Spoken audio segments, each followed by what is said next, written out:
So I'm Taylor Hill with Spark Marketer. We do a lot of business in the chimney industry and some in the hearth. This is my business partner, Carter Harkins. And we are your presenters for the day.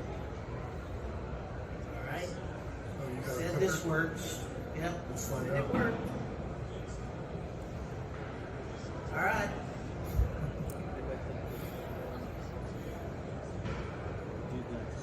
Nothing.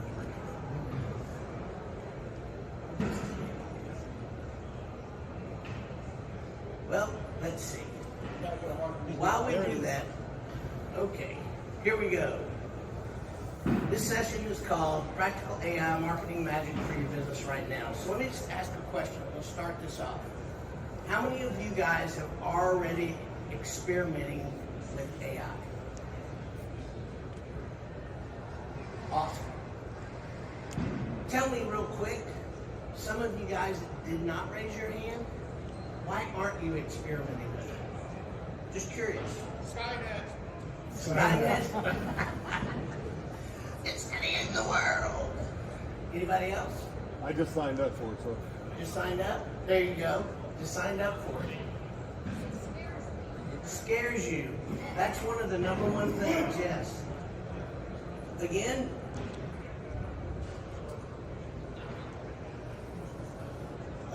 protect industry stuff. You want to protect your information. Okay, all right. That's new, but that's not bad. It's not bad. Anybody else have a reason that they haven't jumped into AI? It's different from those. All right. The reason you guys, I love the fact that y'all are here today because you're thinking ahead. All right? AI, whether you like it, whether you're scared of it, whether you think it's going to steal all your information, it doesn't matter what you think of it. It's not going away. All right? It's not going away. So just know that. You're going to have to deal with it one way or the other. Does that make sense? So we're going to talk about friend or foe. So here's what happens a lot of times with new technology. When new technology of any kind comes down the pike, the media gets a hold of it, and the media is really one of those money-making machines that wants your eyes. They want your eyeballs. So they normally start out by telling you the absolute worst thing that could ever happen. How many of you guys have ever heard that AI is just going to destroy the world? Not just America, but the world. All right? Yeah. So if you really dig into it, the type of AI they're talking about, they think is about 50 years away. All right? The other thing about it is, until the government tells me it's okay to use, I'm not going to use it because they're going to regulate it. Guys, the internet has been going on since the late 80s. The government has yet to regulate that. So if you're waiting on somebody to regulate it, tell it what you can and cannot do, you're going to be waiting a long time. Okay? So, here's some examples. It's going to take my job. How many of you think AI is going to take your job? You would love it to take your job. Ah, there you go. I love that. A retirement option. That's awesome. Okay. How many of you are really afraid to learn something new? There are a few of you in here. Yeah. Yeah, you know, anytime something new happens and we're unfamiliar with it, it's a little scary. So that's a legitimate reason. How about this one? Do I have to learn something new? I mean, I'm doing all kinds of other stuff. Why do I have to learn yet one more thing that's come out that has nothing to do with hearth or chimney? You ever thought about that? How about I don't want things to change? I just want them to stay the same because it's all going too fast. It's too fast. Anybody thought about that? Yeah, it really is. It goes really fast, doesn't it? And then destroy the world. So I want to tell you a little story. When I was 12, my great aunt passed away very early. It was unexpected. My grandfather, I didn't know at the time, was the largest independent farmer in the United States.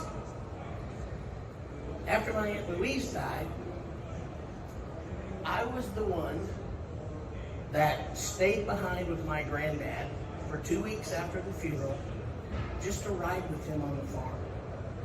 Because he had, back then, you didn't call it depression, but he had a tendency to kind of get really sad. So my grandmother had asked if one of us could stay, and I was the youngest, I got to stay. So for 2 weeks, we drove all around this massive farm, all right? And so I asked him a question one day. I said, Poppy, how did you get to where you farm all this stuff? Because here's something I knew. I'm thinking, it's you, it's Uncle Luther, it's David, and it's Charlie. There's 4 of you. How do y'all do this? And he said, you know what? Nobody's ever asked me that question. And he thought a minute. He said, well, you know, it goes back to a long time ago when I was about 14, 15 years old, and tractors started seeing them, all right? And we were still using mules and horses to plow. Said, so when we finally got a tractor, it cut my time. I mean, not in half, not even in a quarter. He said it took me 1/10 of the time to do what I needed to do with that first tractor. He said, so what I learned from that is when something new comes out, get it, test it, figure out what it's going to do for you, what it won't do for you, and use it. I said, well, did everything go good? He goes, oh no. He said, there's sometimes people bring things out and you think, man, it's going to change the world, it's going to be great. And you use it for 2 weeks and go, yeah, it just breaks sometimes, turn around. How many of you guys have done that, right? Got something that's going to change your life and it just doesn't work. And I said, but you kept on. He goes, yeah, because you never know what that next thing is that's going to work. So I want you to think in terms of AI, the internet, the iPhone. How many of you would get lost without your phones? Yeah. How many of you run your businesses when you're not there by your phones? Yeah. Do you know the iPhone, 2008? It's not even 20 years old, all right? It's not even 20 years old. I mean, think about that. How many of you said when it came out, I'll never use one of those. My flip phone is all I'll ever need. Yeah, it's great. So I tell you that story because I want you to be open to what's out here, all right? And guys, the AI frontier, we think it's new. It's actually been around for over 20 years. AR, y'all know what AR is?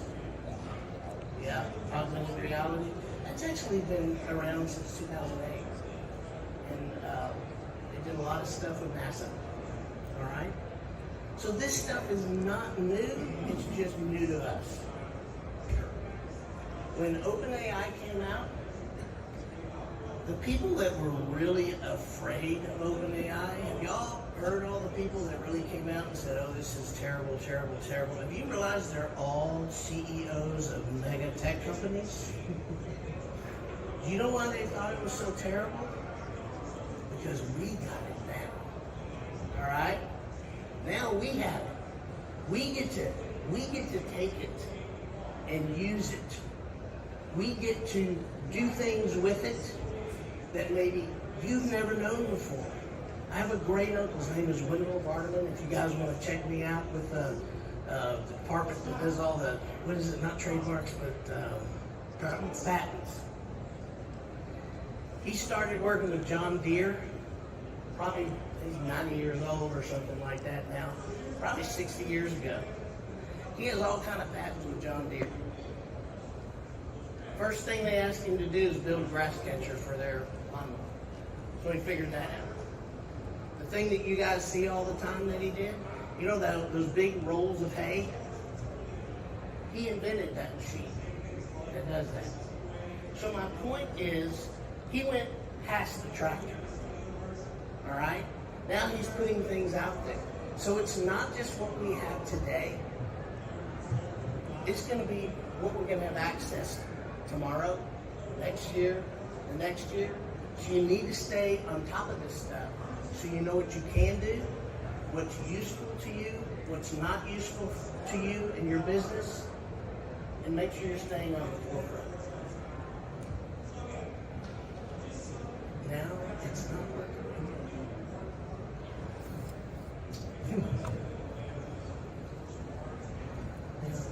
Sorry guys, I can't help the technical stuff. Where's our guy? There we go. Okay. It's like has to wake up or something. Yes. We're not fast enough. I mean, it's not AI powered. I Yeah. think. So, catch the wave. Anybody of you surfers? Anybody surfers here? There you go, you got one. So, catch the wave. There's a lot of people that paddle out there, right? You got a lot of paddlers out there, and they're all, some of them are there, and then you got the ones that will finally, they'll jump on and catch the wave, right? Oh, use a kite now so you don't have to catch a wave. There you go. So, what I really encourage all of y'all to do is figure out how you can use it. And we're going to talk about some of the use cases, how you can use it, the tools that are out there that are available to you, and we're going there. There you go. Yeah. So, Carter? Let me just kind of say a couple of things about AI that we're noticing. I mean, it's early days, right? So what works today may be old and outdated in, 2 weeks' time. What's just a promise today of something that's coming may be here faster than anybody realizes is possible. I don't think AI is at the point that it's going to replace your employees yet. But I do think that employees who use AI will absolutely start replacing employees who don't. We have a saying in our business: if we catch you using AI on the job, it is automatic grounds for promotion. And we're serious about it. We want our employees to understand AI, how to use it, how to multiply their effectiveness and their productivity in their job. And I think the promise of it is there. So let's just get real practical for a minute. Let's talk about some of the tools that are out there in these 3 categories, just sort of general business category, marketing specifically, and customer service, and what we're seeing coming down the pipe. And we'll start talking about some specific tools after this slide. So research.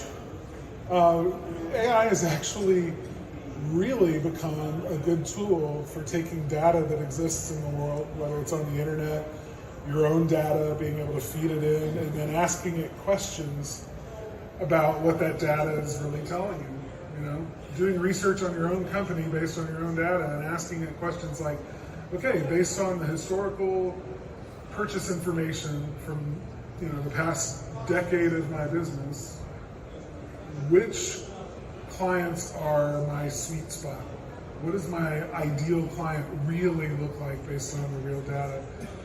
And having an AI be able to crunch those numbers and tell you what that really looks like, it's pretty exciting, right? I mean, wouldn't that be amazing we all take guesses about who our best customer really is. But how many of us have actually been able to look at the data that far back historically and be able to point and say, I know exactly who my customer is based on real world data from my own business. Of course, writing is the one that's most popular right now.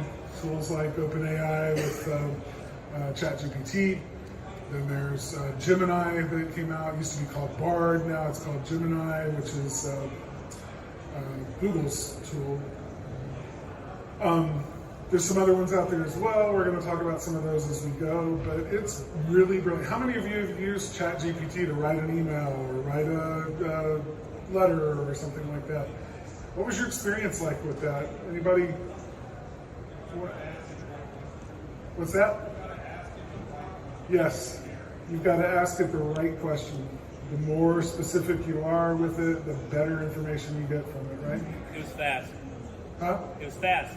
Yeah, incredibly fast. Yeah. Yeah, I saved so much time. I mean, it's pretty impressive how much time I can save with it. Anyone else have? Yeah. I'm sorry, I didn't read. Yes, yeah. It gives you kind of a framework or a layout of, maybe a bigger document. You'll use the bullet points and outlines to be able to work with. Is that kind of what you're reading? Yeah, yeah. Yes, you first. Yeah.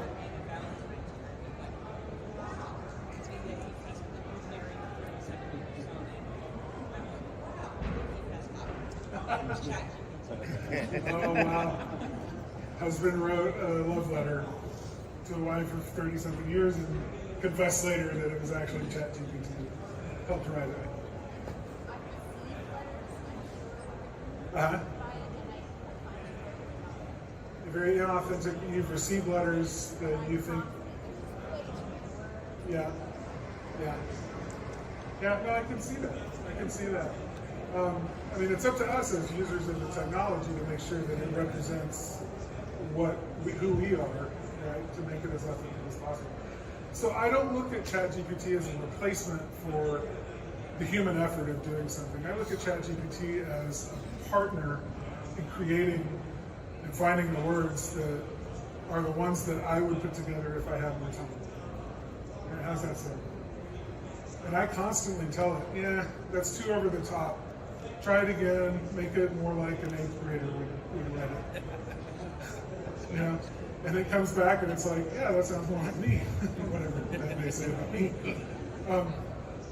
So using the tool as a partnership rather than as a replacement, I think is a very appropriate way of looking at the writing tools that are out there.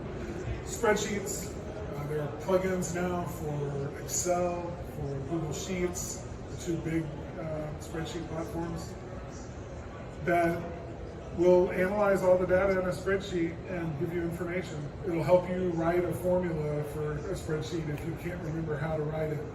That saves me time all the time. Being a marketer, I get client lists all the time with customers, and sometimes they're in rough shape, and we've got to do some cleanup, and we've got to standardize and format, and I need formulas in order to be able to do that quickly, so I don't have to go line by line. And to be able to just tell an AI, I need a formula that puts all of these email addresses in lowercase, checks to make sure that they're valid, and just rewrites it in place.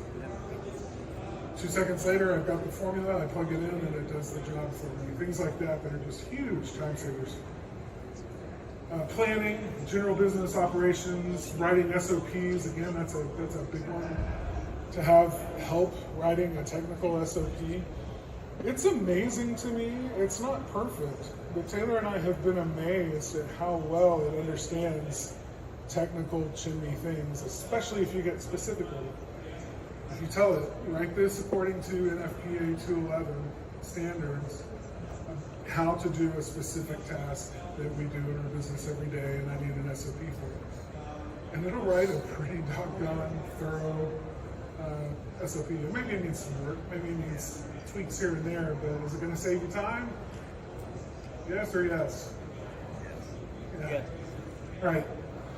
Let's talk marketing, email campaigns, ads, postcards, SEO, pre-sales, answering reviews. These are all things that we're seeing capable AIs being able to do. Think about an email campaign and how much time it takes, right? This is the time of year that the Hearth and service companies both start thinking, well, it's slowing down a little bit. Got to shake the bushes, got to see, let's go dig out the old email list from all of our customers this year and compile that list, and then go to MailChimp and, pick a template and design it, spend some time getting it right, putting in all the copy and the images, and then let's fire this off. And if you're a little more proficient, you may say, let's do a follow-up based on behavior, so that the people who click and open this email, you get another email 2 days later, that's relevant to what they clicked on in the email. That takes a lot of work. I mean, I don't know if any of you who've done it. As a marketer, we do it all the time for our clients, and it's time consuming. Imagine being able to just prompt an AI and say, I need an email template. It needs to look appropriate for a Hearth store in the Midwest. The name of the Hearth store is this. Here's the logo. Here's our brand colors. Here's our special offer. Here's the call to action and the link that it needs to lead to on our website. Go. And then watch what it creates. We've done it. And it's cool because in one case, there were 0 edits that had to be made. It gave us something that was so on spot on, brand specific. I mean, we just let it roll, just as it was. It was beautiful. And it sounded authentic. That's the main thing. Ads and postcards, we're seeing tools that you can prompt it, you can show it previous designs of postcards that you've done, and say, create me something new based on these, so that it kind of fits in the brand and everything else. But let's create a new postcard and just watch it take off and do it. Answering reviews. Did you know, first of all, how many of you answer every single review on Google when they come in, good or bad? Yeah, good on you. Those of you who don't, it's important. It's a signal to Google that you're a real business. It's a signal to your customers that you care about the interactions with them, whether they're good or bad. And there are AIs now that learn your voice. They look at all of the previous responses to reviews that you provided, and it'll compose responses to those reviews. Maybe you're not comfortable just letting it write and post it for you on your behalf, hands off, completely sight unseen. Maybe you want to see that response before it gets posted. I don't blame you. It's like I said, it's early days with AI, so we like to keep our eyes on it before we turn it out loose in the world. But man, what a time saver to be able to just scan through the last 5 reviews that were left today, go accept, and just let it go post that response for us. Customer service, chatbots. How many of you hate chatbots? You see it there, and you ask it a question, it's as dumb as a box of rocks, and you're thinking, why on earth did somebody put this on their website to represent it? We hate them too. We've looked long and hard at the different ones that are out there, AI powered and otherwise. And it's been hard to find one that we like, but we found one. We'll talk about that here. Scheduling. Any service truck based businesses here that you've got a full-time person in the business who just does nothing but handle scheduling and dispatch?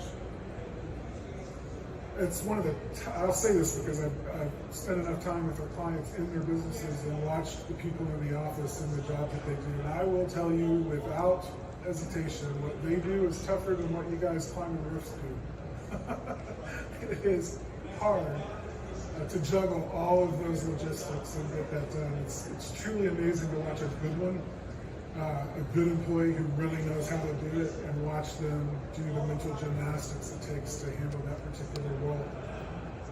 Imagine an AI that can assist that person and reduce the time that they spend on it by up to 70%, right? To where now they can focus on things that only they can do in the business.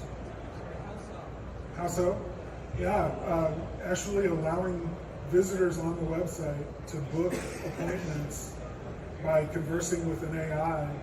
That AI is aware of your appointment openings on a real-time calendar that's synced with your system, so that they're never given an opportunity to book an appointment that doesn't actually exist. An appointment slot that actually exists.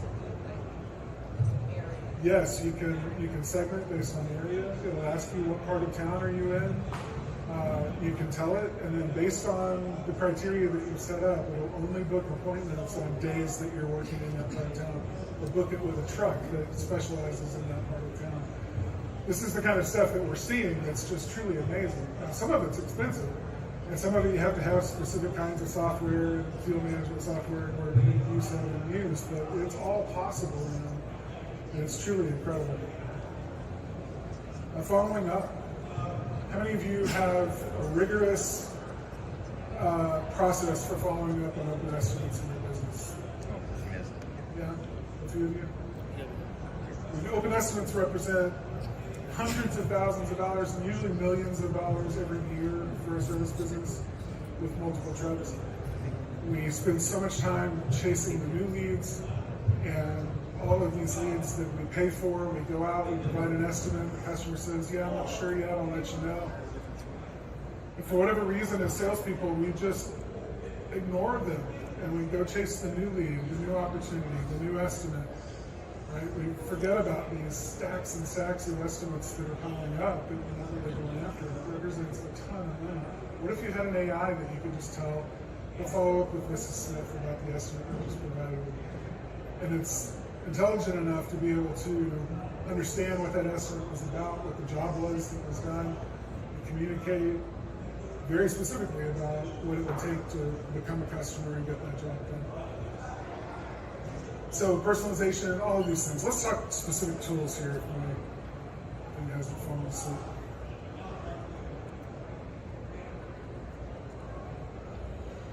Come on, there we go. You got it up? Yeah. Right. So, one of the things that people don't understand is what tool do I use for the what reason? Does that make sense? Because there are tools you can do a little bit of everything with, and then there are tools that are kind of specific.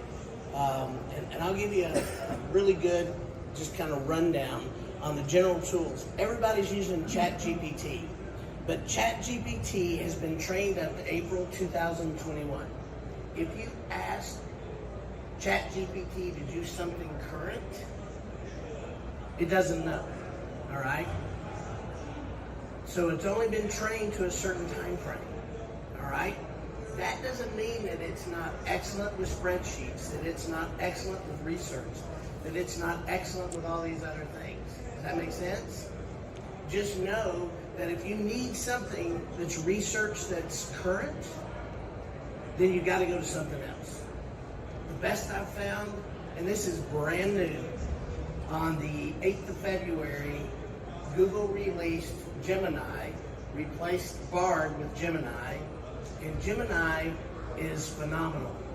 Not only it is real time, so if you need anything that's right now, Gemini is where you want to go. The other thing about Gemini, and this is my opinion, I know we go back and forth, by the way, but I was able to ask it to give me a chimney with an umbrella over the top. First time, that's all I asked it. To create an image? Yeah, to create an image. And it created an image. You know? So what's that image for, right? Everybody knows what that image is for, right? You want a full cap, right? So, I mean, geez. I mean, that was easy, right? You put that on your website. You can take it, do whatever you want to with it. You just created something. So you're able to actually go in and create some of these images that you've never been able to create before, that you've had to hire a graphic designer. Yes, sir. So is it actually creating a brand new image or taking from images? No, I did not feed it any images. The question was, does it take it from a brand new image, create it as a brand new image, a brand new image. Or does it pull Right. from the internet? On Gemini, you cannot upload images. Okay? They're not going to let you upload images. It's so smart, it knows them. So it's brilliant. So you can take that image, take it in Canva, and really Canva has an AI over there that you can use. My wife uses it for all kinds of stuff. So you can take that image, change the color of the umbrella, change the color of the chimney. You know, I want a white chimney, I want a this chimney. So you know there's one picture you can use in multiple places and it's all different. Does that make sense? And you can do it in 15 minutes. You don't have to hire anybody. I mean, it's awesome. So, Copilot. Anybody know what Copilot is? You guys heard of Bing? Yeah, that's the new name for Bings. When you go on to Microsoft, that's the new name that they call it now, is Copilot. They changed that about 2 months ago. Bing is really interesting in the fact that they really thought that their AI was just going to rocket them and they were going to get so many more customers. A year and a half gone by, they gained 2% market share from what they had. That was it. And they spent billions of dollars to be first. So sometimes it's not always good to be first. So, Perplexity. Have any of you heard of Perplexity? You ought to go here and do some experimenting. Perplexity is a search engine totally run by AI, and all you do is ask it questions. There's no maps, there's no local, there's no anything like that. Every one of you should get on Perplexity and start doing searches and see where you come up when they ask questions. There's already about, I think there's 200 and some odd thousand people last time I checked on Perplexity, but they think there'll be 20 million people on Perplexity by the end of this year. Yeah, Frank. These are guys that used to work at Google that created this thing. So My understanding is that it has access to the live web, and Yeah. rather than referencing other search engines, it crawls the entire web for the information it presents. But it's fascinating when you get on there because it's a little, you're kind of like this because we're so used to going on and putting keyword things in to find out where we come up, right? You have to ask it a question, What's the best local chimney company in Nashville, Tennessee? What comes up? Because if this kind of thing takes over, then all of a sudden, all the work that we do on Google, now it's going to be a while because Google is the king. I'm just going to tell you, so don't get freaked out. I'm just saying, and you have to purchase it too. There's a free version, and then eventually you have to purchase it to get so much because that's the model that they have. But if people start doing that and say, I hate Google, I hate Bing, I hate this, I just want to answer my own question. All right? So you need to have your eyes on these kind of things. That's what I was talking about. It's not so much you got to jump at it. It's not so much you got to worry about it. But you got to keep your eyes on it. All right? Because this could very well affect how people find you online in your market. Jasper, AI writer. What's the last one? The last one I'll talk about that. Jasper, AI writer are probably outside of ChatGPT, the two platforms that most professional writers use. Okay, so you've got a lot of versatility with them. They're both paid. You have to pay to be in there. But they've got templates for emails. There's a lot of templated things in there. So if you need templates for social media, templates for emails, templates for blog posts, templates for any of those kind of things, these two companies have those available for you. All right? So if you struggle with any of that or have people, that are there. Now here's the key. I want you guys to pay attention to this. If you are writing blog posts or you are writing web content with AI, stop. You'll rank and tank. It's what it's called. Google will rank you because they haven't figured out that you've written it totally on AI, and then you will just sink to the bottom. Online, that is not the answer. Okay? Use AI, spell checking. There's a lot of different things. By the way, most spell checkers are AI, by the way, just to let you know. Grammarly is what most people use. It's an AI program. You can use AI, but you don't want to see that AI is the majority of what you're putting up. And it needs to be specific. It needs to have all the things that the things you're getting don't have, authenticity, transparency, all those kind of things. So how do you get that? A lot of times, stories. How granular can you get your stories? All right? So these are all things to know. And this last thing, Originality AI, it's also a paid service. But if you are doing these things, you need to go to Originality AI. I didn't do that very well, did I? I'm going to do this again. Originality AI.ai.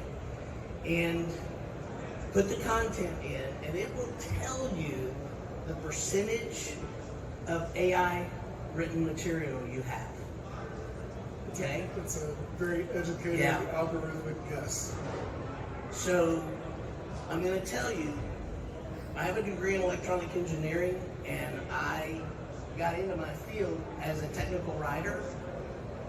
I can write really technical stuff and feed it into there, and it will tell me I'm 85% AI, and I'm not. All right? So it's not always right, but you need to be really careful if you're using a lot of AI online. Now, when does it not matter? Social media posts.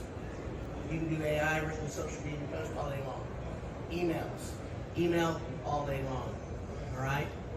Text messaging all day long. All these things are not searchable things. All right? If it's searchable online, you really have to be careful. So what do? All right? If you have something that you got written by AI, make sure you're taking that and going through that. Massage it. Like I said, put stories in it. Put some granular things in there that nobody else but you knows. Does that make sense? I mean, I'm looking at Doug over here. He did a great presentation, by the way, and that was awesome. And I hear you're doing it at NCSG, is that correct? If you're at NCSG and you have not heard Doug's speech, you need to be there. I'm just going to say, give me a plug out there. Thank you. So I'm going to use you as an example, too. Doug's a pilot. Very few people in the chimney industry that I know of are also pilots. So if Doug, with his business, if he's using stories in his flying, all right? You can use all kinds of different things that he sees out there that can relate not only to flying, but also relate to his chimney business. Now, while all of us can't do that, you've got something that you can use to do that with. Does that make sense? So make sure it's real. That's what Google's looking for. They're not saying if it's AI written, we're taking it. What they're saying is, if we don't think it's real, we're taking it. All right? So there are things you can do to really make it real. Does that make sense? Awesome. So, Carter, I'm going to let you do the customer-matic and this piece. Sure. So, marketing was that other category. Lots of tools for that now. Customer-matic and Ginny. These are tools that, well, let's start with Customer-matic. It's, we call it a marketing operating system. So it's AI powered, but it's also a lot of automations as well that you can set up to just run various aspects of your marketing. It's worth checking out. Ginny is one of the chatbots that we've done a lot of research on. There's several companies in the chimney and hearth industries, marketing companies that offer it. It's kind of two ways to think about it. There's the client-facing side or the sales agent side, where a customer comes to your website and Ginny will chat with the customer and provide real answers. I mean, I've had people tell me that it's now answering questions for their business at the level of a CSR who's been working in their business for 2 years. So it's pretty knowledgeable. And it gets better with time. So the more it's used, the better it gets. That's one side of it. The other side of it is as a content creation engine with an app, your technicians in the field can take pictures, annotate with a microphone, just talk into their device and annotate those images, and then Jenny takes all of that content and creates highly specific case study posts, like for your website based on that information. And again, it's what Taylor was talking about. The more specific and granular those case studies are, the better Google likes them. We put in all sorts of location information about where in town, what part of town you're in, so that Google starts to understand where you do business in town. Anybody ever have trouble getting on the map in Google for a particular part of town where you aren't located? This helps with that. So it's got a real AI component. But the cool thing is it creates this virtual cycle, because now Jenny has helped you create this content to put in your blog, to put in your social media posts, but it's now aware of that content, so it uses that content the next time it chats with customers on your website. So it becomes even more intelligent as it goes. Canva. Anybody use Canva before for design? Yeah, a few of you. There's I think a free version still, is that right? There's a paid version that's really good as well. It's great for throwing together social media posts, for the graphics part of it. It's good for postcards. It's good for invitations. It's good for flyers and brochures. It's a lot of templates that are really useful, and a lot of it is starting to be powered by AI. Dolly is an image creator that's a lot of fun to play with. My favorite is Midjourney on this list. I have a lot of fun playing with Midjourney and creating images. Some of them are fantastical and way out there and wild, but they're fun because they illustrate concepts that are hard to illustrate with visuals unless you pay a designer a lot of money to build it for you. Gemini, we've talked about before, that's Google's product, is what we call a multimodal AI. It means it creates text, images, and if not yet, then it's already capable of doing video, but I don't know if they've turned that part on for the public yet. Okay. Video is the next frontier still, and it's early days, but Jonathan, our video producer at Spark Marketer, is constantly showing me new tools. He's showing me what AI is doing with video, and it's pretty impressive. AdWords Performance Max. That's a whole section of AdWords that is AI driven to help you write better ads. I'll just give this caveat. It is a Google product, and it's tied to their AdWords platform. Google's whole purpose is to try to drive ad revenue for their business. So just be aware that some of the suggestions that their tools may give you are really designed to help you spend money and not necessarily get the best results. So use a caveat emptor, if you will. Customer service, again, back to customer matter. To be able to just touch a customer anytime service has been performed or is going to be performed, to keep that customer in the loop and communicated with in real time, it's such an important thing. Customers want world-class customer service experiences. And AI can help deliver that without having to have a team of 5 people in your office doing nothing but sending emails and text messages all day long. We've mentioned Jenny again as a sales agent on our website answering questions. And then Buck AI. Taylor, you want to speak to Buck? I don't know a whole lot about that one yet. Yeah, Buck AI is relatively new, and it really is, it answers your phone, and this is kind of wild, and I don't know anybody using it yet, so this is brand new, answers your phone and schedules, okay? So it answers your phone, goes through the process with whoever, and then goes to your scheduler and schedules it, okay? So it totally takes the place of somebody in your office having to answer the phones and make those schedules. So again, cautionary thing here, don't go into long-term contracts right now, all right? Make sure that these things hook up with what you use with your field service software. That's a big deal. Don't jump in without making sure that all the connections will go. But it's brand new. And again, I have not heard of anybody using it yet. So, but I wanted to add this because I really want you guys to know every day, we discover something. It's crazy. Now, we don't always discover things that we think would work for our customers or for us. Does that make sense? Some things are for coaches or, singers or whatever. It's like, if you guys haven't visited Rello, I think, that has the sales training. See, that's fantastic, but that's not something we would use as a marketing company, but you guys absolutely. Does that make sense? So you got to make sure that these things, as they come up, that you vet them very well. Okay? That really, to me, is the most important thing when you start dealing with AI. So speaking of vetting it, It doesn't like our pauses.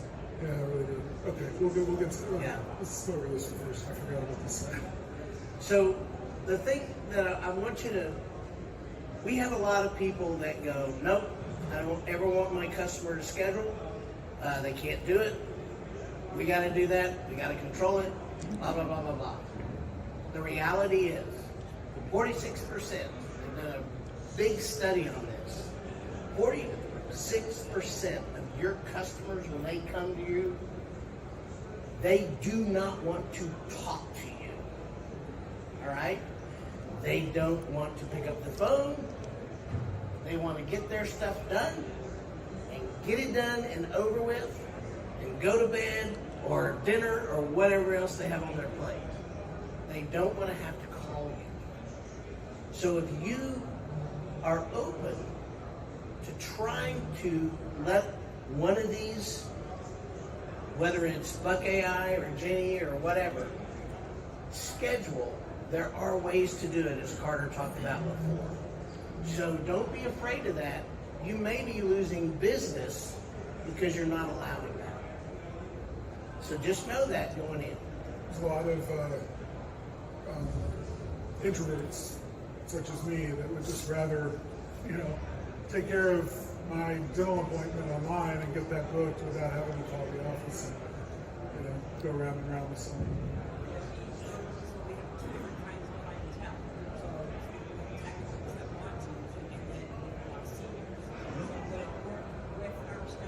Yes. Absolutely. Yeah, the question is, we've got 2 or 3 different kinds of customers, younger people and seniors.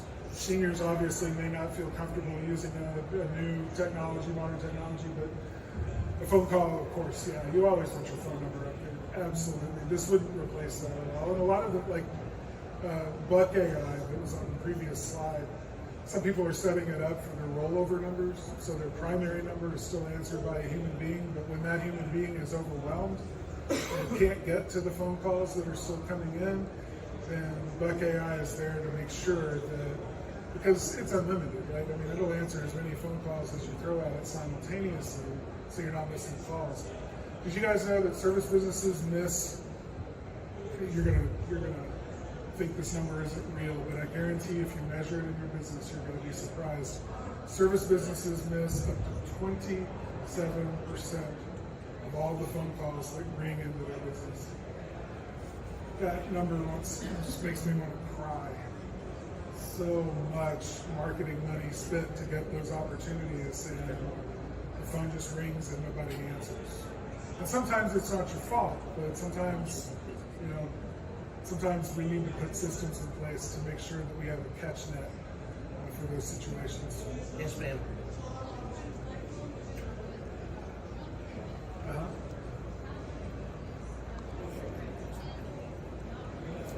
Yeah, great question. How do these programs like these AIs deal with the spammers, the junk calls, the people that are wasting our time on our phones and tie-up phones? That's a good question, and they are, again, because it's AI, it gets better and better with experience. These systems recognize certain numbers and immediately just know that that's a spammer, and they won't answer that phone number after a while. If it does answer it and it's a recording, it immediately knows that this is a recording based on what it's hearing, and will shut it down and free the line up. So it's pretty impressive. And if it's a salesman, they don't want to talk to an AI, they're going to hang up. So, yeah. But we have a lot of people that say that as well. Let's go to the next one. Yeah. If we can. Yeah. So we've mentioned, Jenny, this is not a pitch. I mean, we offer it, but there's 2 other marketing companies here in the audience today that are reputable marketing companies that can talk to you about Jenny as well. So this is not, we're not trying to pitch it. I just want to, how are we doing on time? We got about 9 minutes. So I want to leave some time for questions. Yeah. So if you want to know how Jenny works on a website, take a picture, go back, get on your computer, you put in your domain, and it will interact with you. Okay, you got to give it about 3 to 5 minutes to learn your website. You're going to be amazed at what the bot knows about you. It's pretty phenomenal. What it's not going to do, can you go back to the previous slide? Yeah.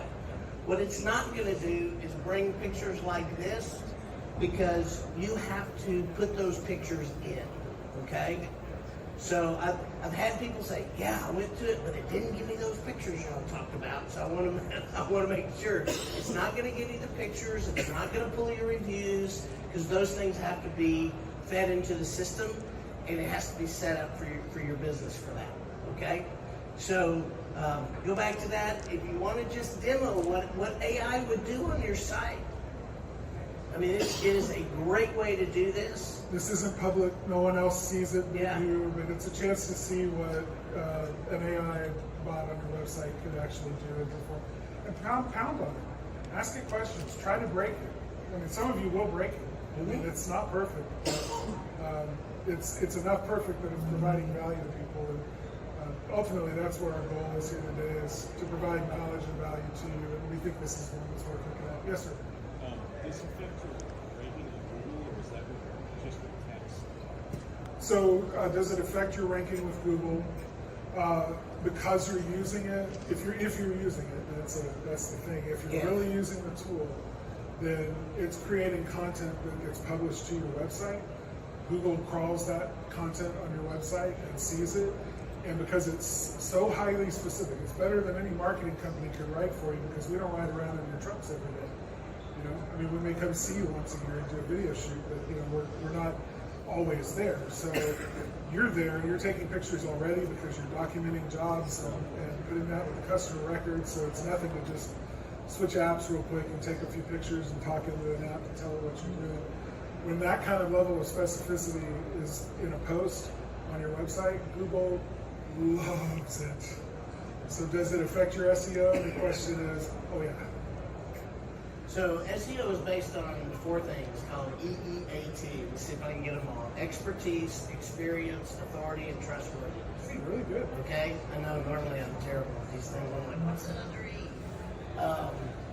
So the expertise part and experience part, if you're out and you've done a job, you're the only one that's done that job. Nobody else out there's done that job. It's just you. Since you're the only one, you're showing experience, expertise for that job. You're showing you're trustworthy. I mean, that's it. And you're an authoritative there, you can do the work. And so when you have those pictures in the system, and then let's say you're doing a gas to wood change out, okay? Just throw one out there. You got a customer that comes to the site afterwards, you got those pictures going, they say, hey, you know, I need a change out. You're changing gas to wood to gas. Oh, we're going from gas to wood. We love the wood. Great. Would you like to see an example? Yeah. And then all of a sudden it takes over the site and gives you the slideshow of the pictures that you took on that job. Here's the beginning, here's the stuff in between, and here's the end. And then it comes up, it may say, and here is a 5-star review. Somebody talking about that. And then it shows the 5-star review, and then says, hey, would you like to send the quote? Yeah, no question. I I was just thinking to myself that it's a contradiction kind of what you were saying earlier, that if you have AI content on your website that Google knows and it'll put you right to the bottom. But obviously Yes, it I'm can gonna, identify let me address that. the difference Yeah, right, so- from its own. Good point, which I agree with. All of a sudden, the question is, I contradicted myself because I'm telling you, don't put anything on your website that AI writes, right? Okay? However, I also said Google doesn't care if it's AI. Remember when I said that? Google doesn't care if it's AI, if it's authentic, if it's transparent, if it's original. Nobody does that job but you. So guess what it is? Authentic, original, and transparent. And I would add to that specific. And specific, yeah. Does that make sense? Yeah.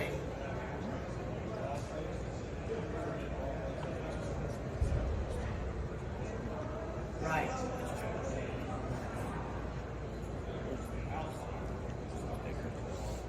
Correct. Correct. What he's saying is, learn that ChatGPT is not current, but if you can get a good outline on a blog post and then take that outline and then write. But again, when you write things, you guys have experiences. There's 2 other marketing companies here, and I guarantee you their number one issue with every single one of you is getting pictures and information. Every client that's mine that's in this audience, how many times have you been asked for pictures and information? You don't have to yell that out because it's going to be a lot, okay? We can't do what Jenny can do. You understand that? I can't get that specific because you don't tell me. Well, we could, but what you would pay to have that is so ridiculous. No small business can afford that. Yeah. And that's honestly what we want to convey to you is that with the advent of AI, I think in the next 2 to 3 years, you're going to be able to reduce what you pay in marketing because AI is an operator of marketing function for your business. Okay? And I think that it will actually be able to do some things better and more completely than any marketing company that you could hire. And I'm saying that realizing that, we're at an existential moment in our industry, serving you guys and realizing that to continue throwing people at problems and services to try to do all of the things that we need to do for you, you're going to start looking as a small business at prices like $12,000 to $15,000 a month because it's gotten that complex, and to cover every single one of those things incredibly well is going to start taking budgets like that. Nobody in this room has that kind of budget. And if you do, it probably needs to be spent on, some other things too. Not, so what we're saying is look at AI. Start now. Be one of the companies on the cutting edge, experimenting with it, finding places for it in your business, and putting it to use so that you don't get in a situation where you're having to look for a marketing company at those kinds of prices and suffering in the meantime because of the cost of those companies. So, The other thing too, even with Jenny and anything else that spits out something, you want to have a real person actually go through it. I mean, that's what we do for our clients. We want them to use us, but they can do it on their own if they want to. Have somebody in the office actually read through, because I'll tell you, it makes mistakes. I was a she until I taught it on ours that we have on our site that I'm actually a he. But I'm not the only tailor that's a he in the chimney industry. I know 2 others. So it may mess you up. There may be some things that you have to train it on. But again, it learns, which is really cool as you go through. And there's a couple other things that we can talk about. We're talking about AI, but we're at time. So we're going to be talking about this again at NCSG. So if you guys are there, feel free. We've got a little bit more time there. Love to have the discussion more. And if you have more questions, we're here after the fact. All right? thank you guys. Thank you very much.